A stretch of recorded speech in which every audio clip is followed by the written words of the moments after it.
Then there we go. I was also going to remind you guys, I don't remember exactly when because my brain is not working properly, but at some point my Zoom stuff is going to downgrade and it will kick us off after 45 minutes. And at that point, we will just, I guess at that point, we'll come back. That just won't be a recording that we upload if it's over that. And then we'll probably go to Google Meet from there. But I'll make sure that there's all the information in our group, all the how to's on how to get in, all that jazz will be provided, of course. Okay. So chapter 5 is 15 verses long. And of course, 15 divided by 4 is just not good math. Um, so I'll just take the first 3 verses. I feel like that's as close as I'm going to get. So I'll do the first 3, and then if anybody wants to hop in and do another 3, and then another 3, and then we'll finish it out if we're short any. So let's see here. Focus verses. Now muster your troops, O daughter of troops. Siege is laid against us. With a rod they strike the judge of Israel on the cheek. On the cheek. But you, O Bethlehem, Ephrathah, who are too little to be among the clans of Judah, from you shall come forth for me one who is to be ruler in Israel, whose coming forth is from of old, from ancient days. Okay, y'all, I'm sorry. I'm over here tripping over my tongue. I know it, and I'm driving myself insane. I'm so sorry. Therefore, he shall give them up until the time when she who is in labor has given birth. Then the rest of his brothers shall return to the people of Israel.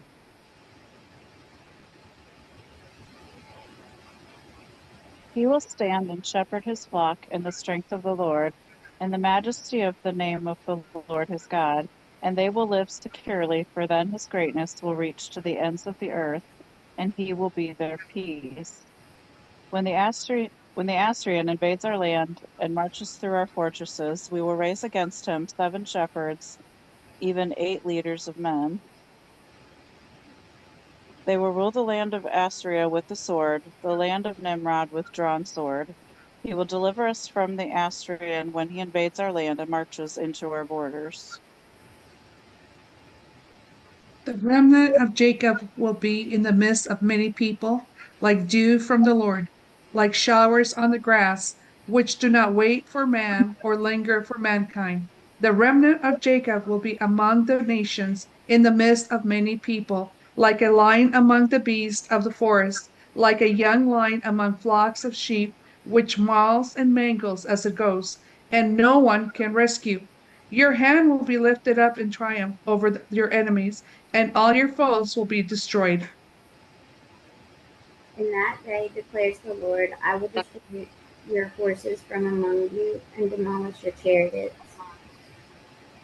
I will destroy the cities of your land and tear down all of your strongholds. I will destroy your witchcraft, and you will no longer cast spells. I will destroy your idols and your sacred stones from among you. You will no longer bow down to the work of your hands. I will from uproot from among you your Asherah poles. When I demolish your cities, I will take vengeance in anger and wrath on the nations that have not obeyed me. Doggy. Okay.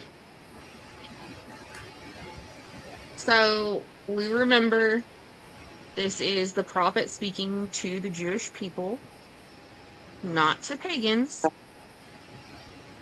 which it sounds like he's talking to pagans to me. If he's talking about destroying your idols and your Asher poles, and I'm gonna like send the Assyrians to like take y'all out, like it definitely not a good day in their culture for sure. Let's see here. I'm gonna go over to the cultural reference, and I'm just gonna take it like we always do, a few verses at a time. So I'll do 1 and 2, which is marshal your troops now, city of troops, for a siege is laid against us. They will strike Israel's ruler on the cheek with a rod. But you, Bethlehem, Ephrath, though you are small among the clans of Judah, Out of you will come for me one who will be ruler over Israel, whose origins are from ancient times. Okay.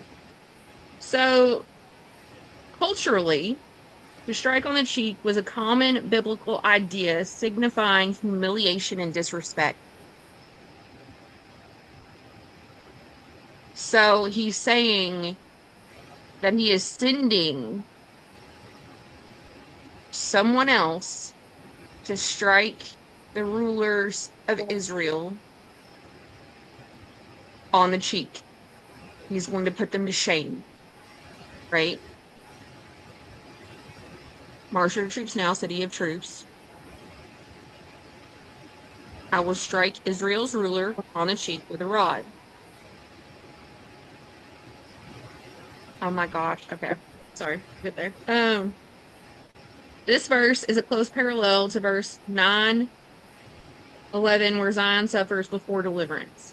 Now, of course, verse 2, Bethlehem, Ephrathah, small among the clans of Judah. This reference gives insight to the ongoing clan structure of Israel in the 8th century BC.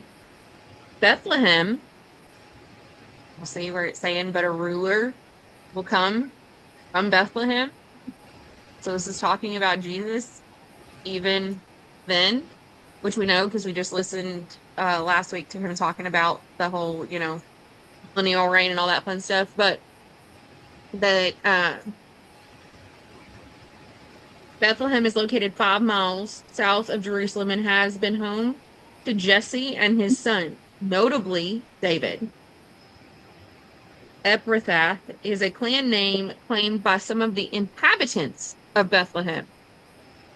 The town and clan are not equivalent, although one was often used as a shorthand for the other. Understanding the relationship between the town and the clan can be quite difficult because of shifting clan affiliations and clan shifting between localities. So it's basically saying that somebody can be affiliated with the Ephrathah and live in Bethlehem, but not all those who live in Bethlehem are affiliated with this other clan. So it's technically two separate people that sometimes share the same location. But I am curious how that plays in to what it's saying here, though. I'm going to scan it a little faster because I feel like some of this is just going to get us in the weeds. So David is repeatedly referred to as an Ephrathite. Okay, so that's where tying it to David, who is both from Bethlehem and an Ephrathite, which is small among the clans. So it's giving more specification. It's saying your ruler is going to be from Bethlehem, which is tiny. But on top of that, he's going to be an Ephrathite, which is even tinier. Right? Like an even smaller sect. It's an even smaller pool that your ruler can come from. It's getting more specific, is what I'm gathering from this.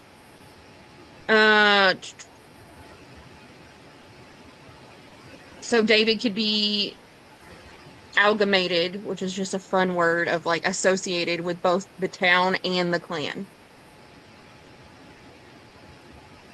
So the reference demonstrates that the tribal organization of Judah was not obliterated by the arrival of the king. The king was merely the father of the tribes, just as the tribal leader were fathers to clans.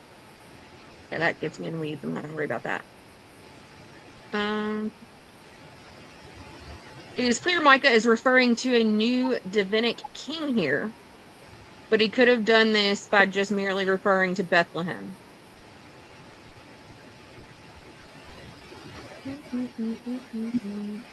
Okay. But that specific clan of Ephrathah was very weak. But as you can see, it will still win a victory, which I think is really cool. It's something worth noting. Okay. I'm going to go over and see what John MacArthur has to say about it. So, strike the judge of Israel is a reference to the capture of King Zedekiah at the hands of the Babylonians, which makes sense because at this point, King Zedekiah is the one ruling. So he's the one that God's about to put to shame in their culture. The passage looks forward to Christ's first advent and an intervening time beyond the second advent. So it also addresses Bethlehem Ephrathah, the town of South Jerusalem that was the birthplace of David and later Jesus. The name Bethlehem means house of bread because the area was a grain producing region in the Old Testament times. The name Ephrathah means fruitful, and it differentiates it from the Galilean town known by the same name. The town, known for its many vineyards and olive orchards, was small in size but not in honor. From of old, from ancient days, this speaks of the eternal God's incarnation in the person of Jesus Christ. It points to his millennial reign as King of Kings, which I messed myself up all kinds of ways last week over that mess. We're not even going to go there again. Okay. This leader was probably King Zedekiah. This is the life application, which we already know it's Zedekiah. He was reigning in Jerusalem when Nebuchadnezzar conquered the city. Zedekiah was the last of King David's line to sit on the throne in Jerusalem. Micah said that the next king in David's line would be the Messiah, who would establish a kingdom that would never end, hence the millennial kingdom and ultimately heaven on earth. But um, mm, mm, mm.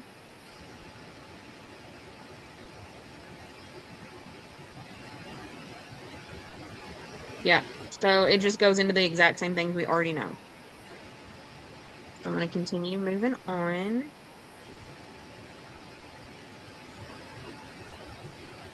So verse 3, therefore Israel will be abandoned until the time when she who's in labor bears a son, and the rest of his brothers return to join the Israelites.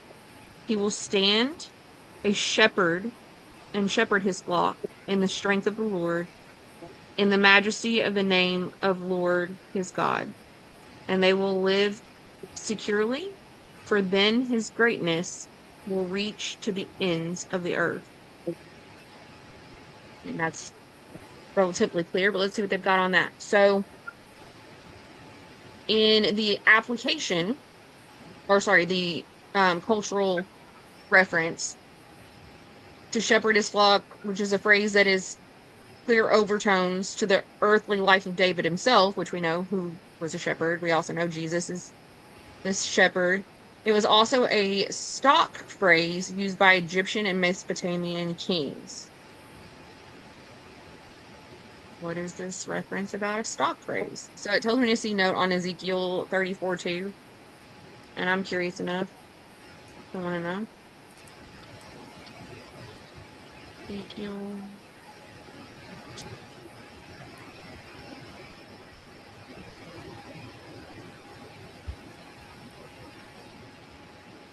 All right, so shepherds of Israel, the association of kinship with shepherding is a typical ancient Near Eastern manner of viewing monarchy. Royal authority belongs to God or the gods. The king exercises it on behalf of the gods. The sheep belong to the divine ruler. The king was the earthly caretaker. The people, as a flock, were given in trust, and eventually the king was called to account for his exercise of the office of shepherd. Okay, y'all. My brain's like, pastors, hello. Um, Judgment against the shepherds of Israel in chapter 34 of Ezekiel indicates that the Israelite kings often came up short in meeting the demands of their divine commissioning as shepherds of their people. So, funny enough, though, I don't know if this is just going off of my brain, but um, when Joseph is hanging out in Egypt and he's inviting his family finally to come back with him, and his people are shepherds, he goes to the Pharaoh and talks about how his family can't even really be in like the main part of Egypt close to him, that they have to be on the outskirts because of the way shepherds are looked at in the Egyptian culture. So my brain is just like, this is like the whole thing.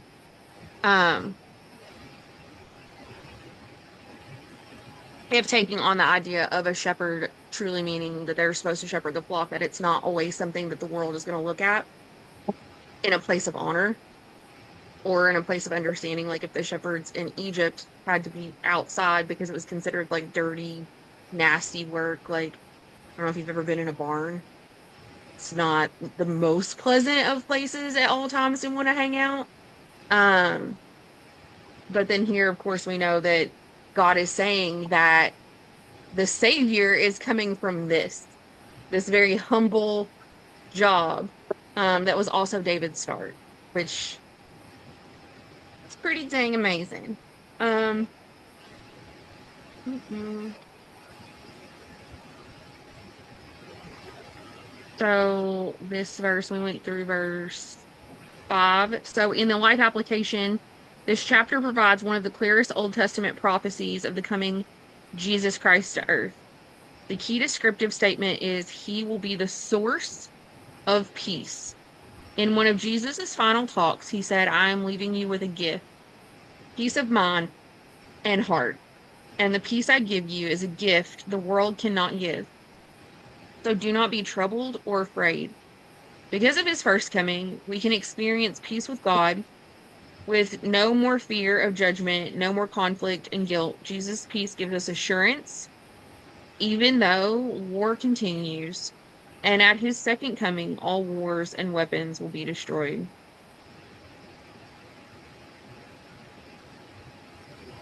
I'm going to go there because that's the whole point of us being here is us going there. Like, I know for me personally, it took way, way, way too long in my walk with Jesus to actually rest in his peace and like abide in his peace.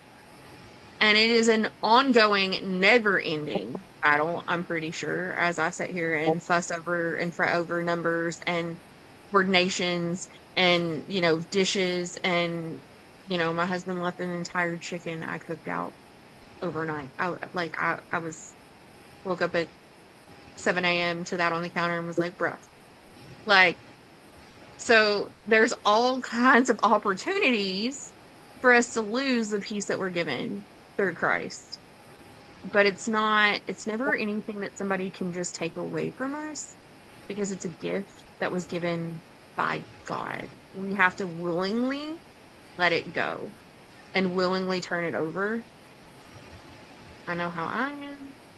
I struggle sometimes to hold on to it, struggle real hard. And there are times that I need to go, set myself in a timeout with the Lord so that he can remind me of what he's given me and the fact that I need to calm myself down and not let somebody just take it away over something stupid. Because again, we don't war against flesh and blood. We war against, the princes and the principalities, and the prince of this world and all that fun jazz. So, um, I don't know if anybody's read the Screw Tape Letters by C.S. Lewis. It's a fictional book, so it's not like some, real thing.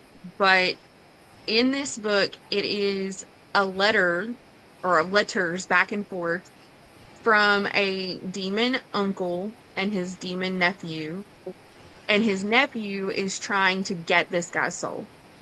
Like he's with a human being and he's trying to do his job. And so the letters that they exchange back and forth, because if you had any experience with C.S. Lewis, that man he got faith on a whole level I have yet to grasp. Like, he was very intellectual. He came to faith very intellectually. Like, he puzzled it out.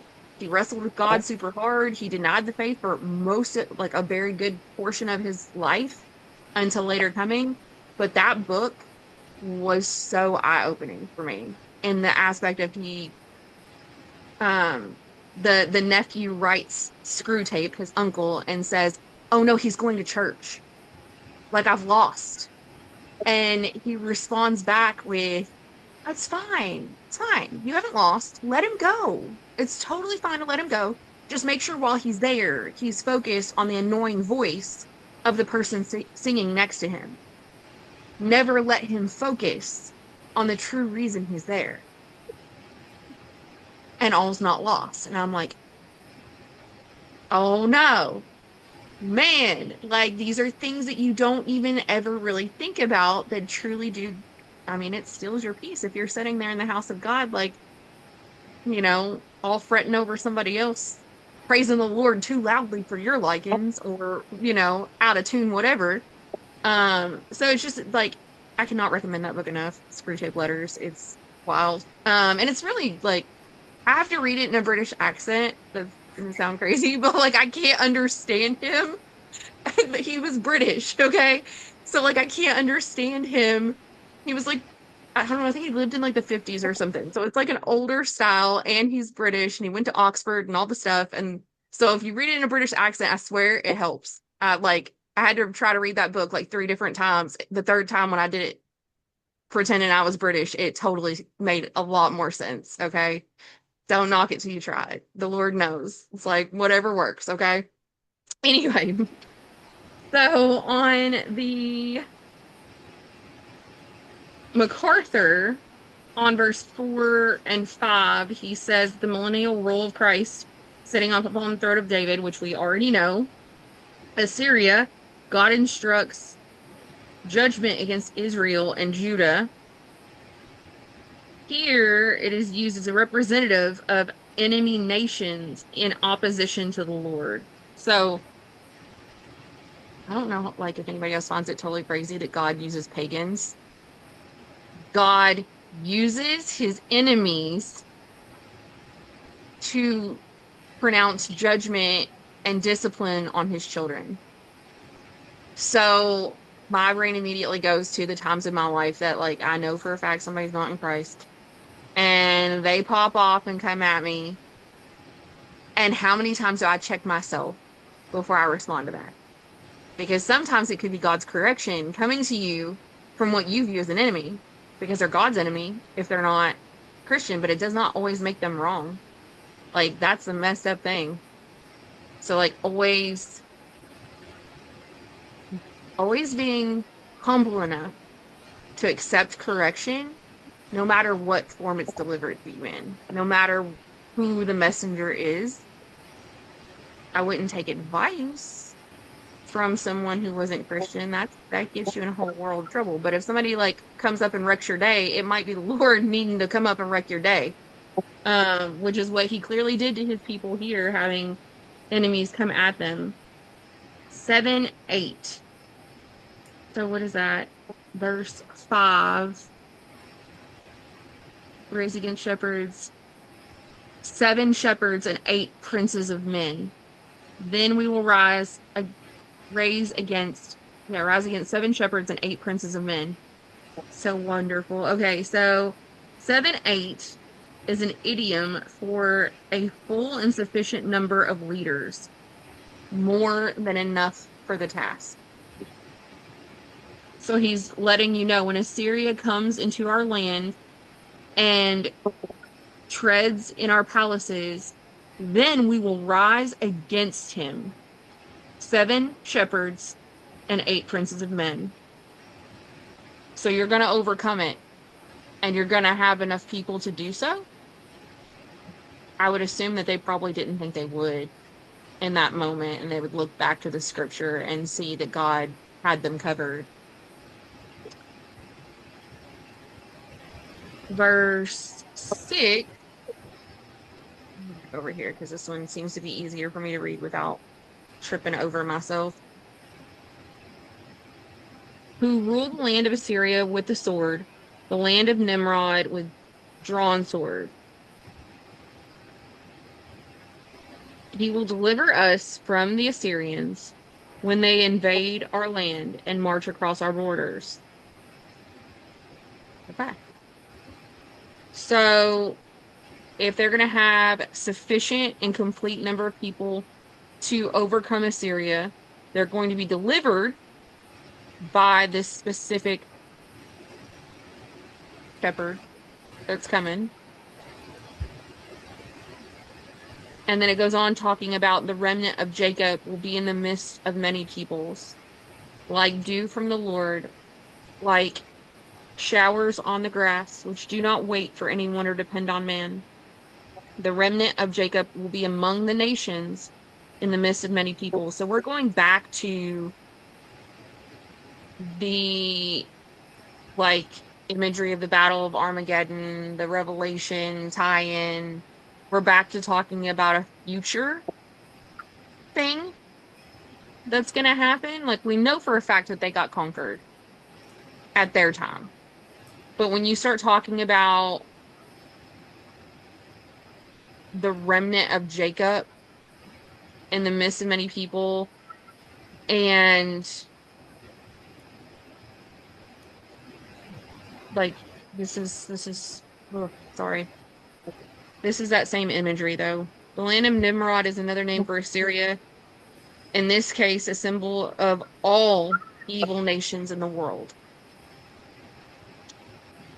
So it's not just specifically Assyria, because again, like I said, if you're looking at it and you're thinking, okay, this is tying into Revelation, this is tying into end time, because we know we're talking about Jesus, right? Like we already discussed the shepherd, we already discussed the fulfillment, we've already discussed um the sufficient number, the 7 rulers to watch over us and 8 princes to lead us, so 7, 8 being sufficient and all that. And we know we're talking about Jesus, which definitely is end times. And Assyria would definitely bring it home for them, as far as like at that point in time when you think about your ultimate enemy, Assyria has always been one of their biggest. Um, so let's see here. The remnant of Jacob will be among the nations. This is verse 8. In the midst of many people, like a lion among the beasts of the forest, like a young lion among the flocks of sheep, which mauls and mangles as it goes, and no one can rescue. Your hand will be lifted up in triumph over your enemies, and all your foes will be destroyed.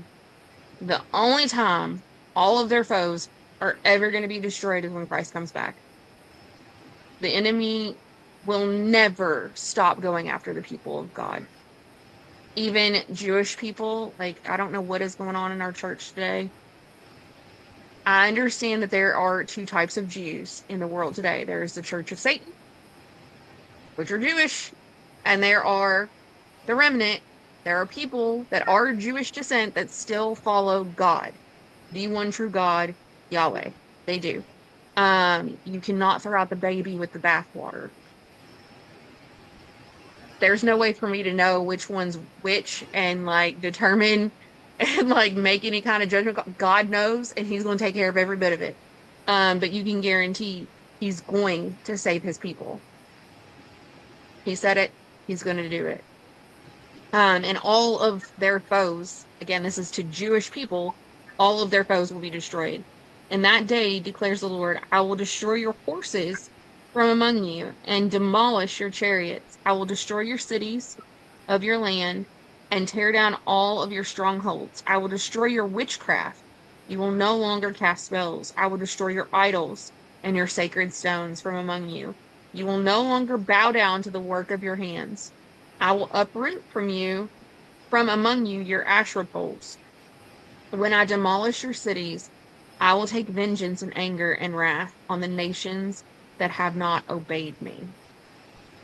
That's in times. Like I have no other way to slice that for sure. So horses and chariots.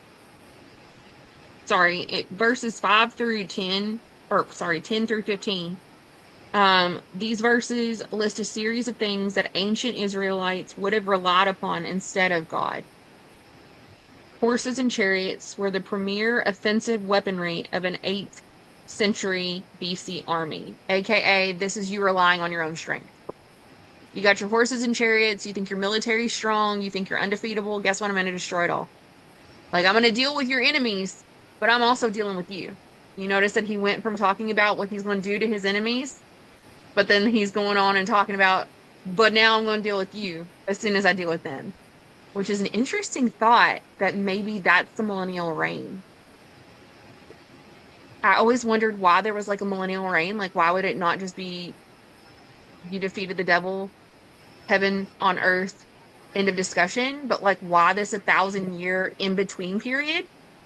Because Jesus is going to rule in heaven. Like, I know God is too, but like, Why would you do that? Unless that's this second section here where you have your Jewish people, they're going to be the remnant that are still alive at the time that he comes, and now he's going to deal with them, right?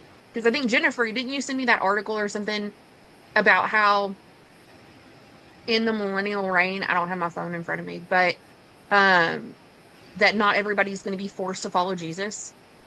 According to the one commentary that I was reading, that was the thought. Yeah.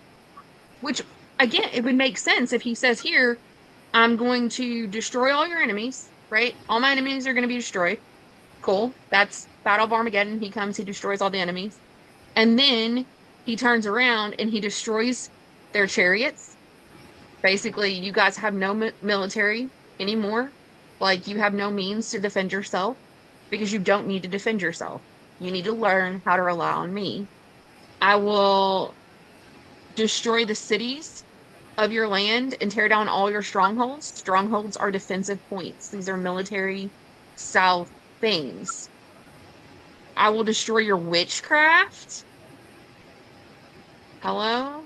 Like, you will no longer cast spells. I will destroy your idols and your sacred stones. You will no longer bow down to the work of your hands. Maybe this millennial reign is a training ground for his people. I don't know. Just a random idea that I've literally never even thought of before, but like that. I will uproot from among you the Asherah poles. I'll demolish your cities, and I will take vengeance and anger and wrath on the nations that have not obeyed me, which I know, like, the vengeance and anger and wrath on the nations that have not obeyed him are the people who are going to end up hanging out with the devil for eternity. And spoiler alert, hell is not a place that the devil reigns as a ruler. Hell was designed to torture him. So you think he's miserable now, just go hang out with him there for a while. Bet he's going to be a cup of tea. Okay. Um, so witchcraft spells, idols, sacred stones. Micah describes various cultic measures that might have been providing some confidence. Again, they're relying on themselves, right? Confidence for these people. His attempt here is not to delve into the details of the practices. He's just mentioning that witchcraft spells and a mercium as a mercium. Okay. For all those things might be used to tell the future. Okay, so they're relying on these manipulative ways to try and play God. Like, we all know only God knows the future. There's no way for us to, like, discern it or divine it. Like, he set our days. So he's saying that people that are using these things trying to navigate and feel this, you know what I mean? Like that strange sense of comfort of knowing what's coming and having a plan and like having everything figured out. He's saying you're not supposed to rely on yourself. That's not for you to do. And hello, recovering control freak here. Yeah. Um, so similarly, idols and sacred stones stand for anything that might mark the presence of the divine. Useless. Micah, that's chapter 6, so I'm not even gonna go there. On the life application, horses, chariots, and walls indicate military power. Witchcraft and other kinds of magic were practiced by those who claim to be able to tell the future and control others. Again, it's a control and personal reliance situation. Idols, sacred pillars, and Asherah poles were used for pagan worship that often included sexual rituals. All of these represent a deep need for purpose and security that all people experience. It is tragic so many people miss the one and only source of real and lasting purpose and security, which is only found in God. Whenever possible, God people, compelled by his love, should speak out against all forms of false security and misdirected purpose. Neither military superpower, nor knowledge of the future, nor sexual pleasure will substitute God's eternal truth. When God rules in his eternal kingdom, our strength and deliverance will not be found in military might, but in his almighty power. He will destroy all the weapons that people use for security. Armies will not be needed because God will rule in the heart of every person. Instead of being overwhelmed by fears of terrorism, mass shootings, and ecological disasters and nuclear attack, we can live with confidence in God's promise of eternal security. Oh, I didn't put my flag in that. I'm kind of sad. Okay.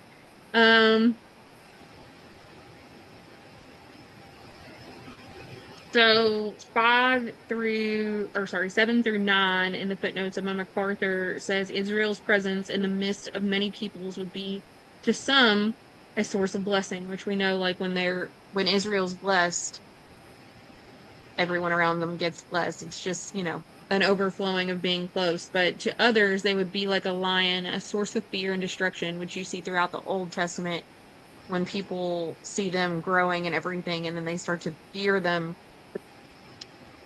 All your enemies. This is the absolute and complete peace that never has yet been experienced by Israel.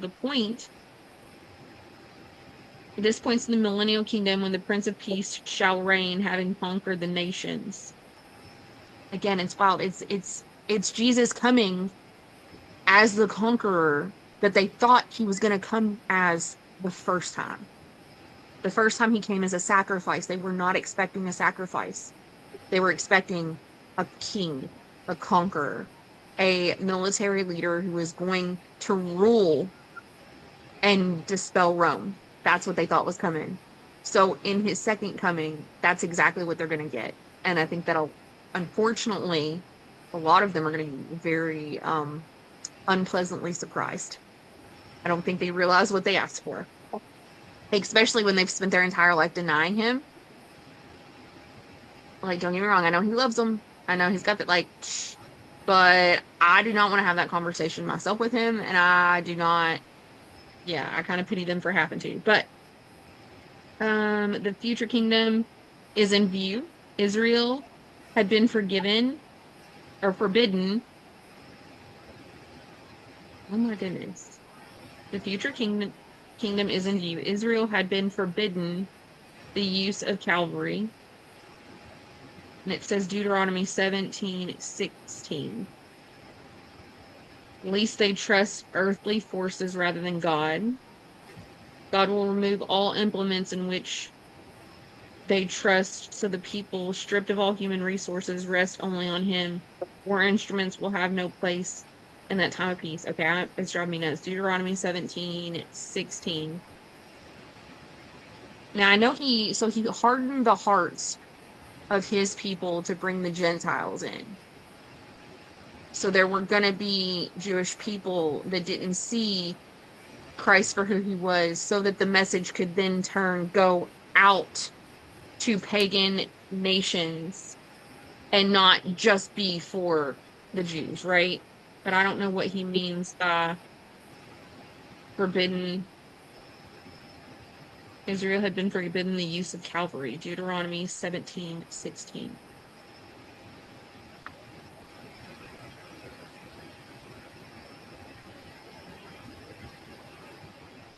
So 17:16 says, only he must not acquire many horses for himself, or cause the people to return to Egypt in order to acquire many horses. Since the Lord has said to you, you shall never return that way again.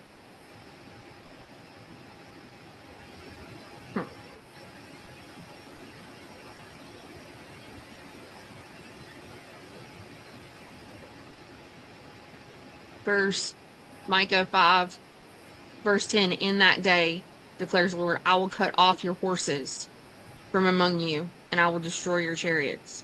So he's trying to tie it back to Deuteronomy when he was like, you ain't even supposed to have horses, you idiots.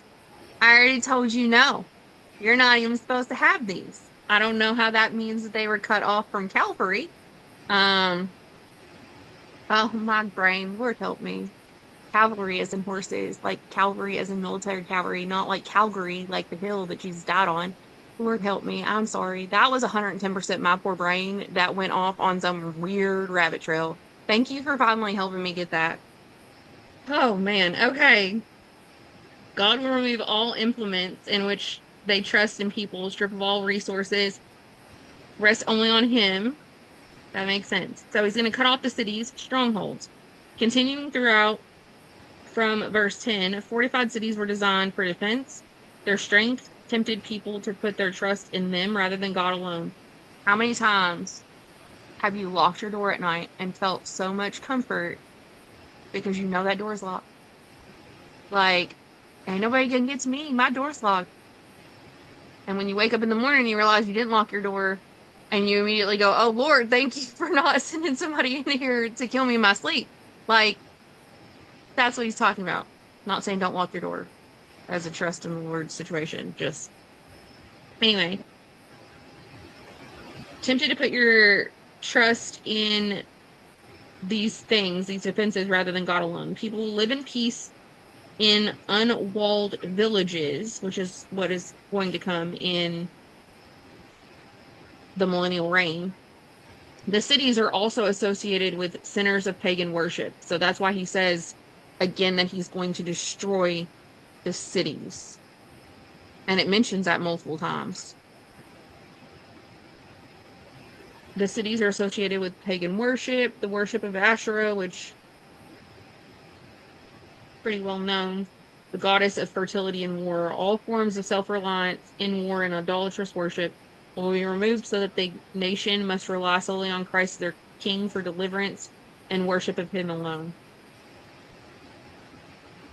Is the millennial reign going to be Jesus, like, proving his sufficiency to them, which is wild? Like, even, it could be totally wrong, y'all. This is just me spitballing. Because it's wild to think that a good and perfect Savior who already went and paid the price and died for you would even think for a second, you know what? I'm going to come back and show them. Like, I didn't show up the way they wanted me to the first time. I guess I got to go do it again. And this time I'll show them the way that they want to see it. And maybe now they'll believe. Like, that's where my brain goes to. And that's, for me, I find that to be messed up. But when you think about Jesus's character, it feels a little like spot on for his character, knowing how much he loves us and loves his people. Because again, at first, he came for the Jew, but he also came for the Gentile, but we were not the first in line. Anyway, that's all I have for tonight. Anybody got questions, comments, concerns? No?